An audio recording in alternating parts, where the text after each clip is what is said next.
देश की भलाई के लिए और दुनिया में पाकिस्तान के करतूतों को खुला करने का मौका भी इन लोगों ने गंवा दिया। और मैंने पहले कहा उस प्रकार से मैं दलित राजनीति करने वालों का दावा जो करते हैं उनसे पूछना चाहता हूं कि आप इतने वर्षों चुप क्यों थे?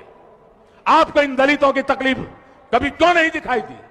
आज जब इन दलितों के जीवन की सबसे बड़ी चिंता दूर करने का काम अगर मोदी सरकार कर रही है तो फिर आपके पेट में चूहे क्यों दौड़ रहे हैं?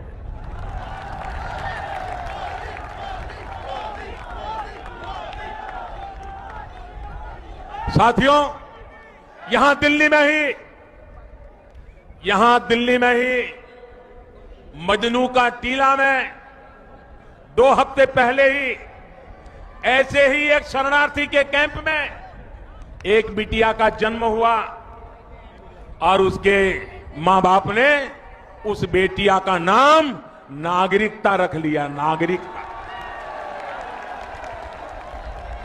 मैं जरा ये हुड़दंग मचाने वालों से और उनके पीछे रिमोट कंट्रोल से राजनीति करने वालों से कहना चाहता हूं, अगर इस नागरिकता नाम की बेटी का जीवन आसान होता है, अगर उसके मां बाप की जिंदगी आसान होती है, अगर भारत के किसी भी नागरिक की समस्याओं का समाधान होता है, तो आपको तकलीफ क्यों होती है?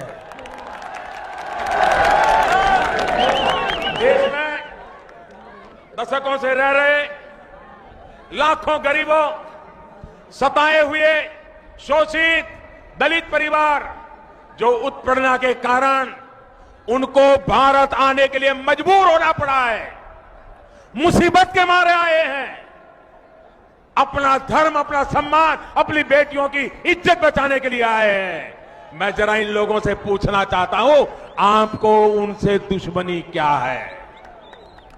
साथियों, जब धार्मिक अत्याचार की वजह से कोई भारत की शरण में आता है तो यहां आकर अपनी आप बीती सुनाता है, अपनी परेशानी बताता है। ये जरा बुद्धिजीवियों, मेरी इस बात को जरा गौर से सुनिए, आपको भेद समझ आ जाएगा। कोई भी शरणार्थी मुसीबत के मारे सीमा पार करके किसी भी तरह अगर हिंदुस्तान में पहुंच जाता है तो सबसे पहले वो किसी न किसी सरकारी दफ्तर में जा पहुंचने की कोशिश करता है।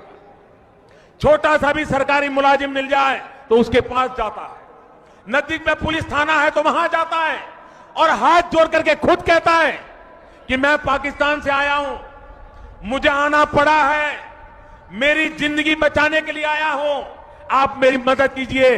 वो छुपाता नहीं है। आज भी ये लोग खुलेआम इंटरव्यू दे रहे हैं कि हम पाकिस्तान से, बांग्लादेश से, अफगानिस्तान से आए हैं, आना पड़ा है।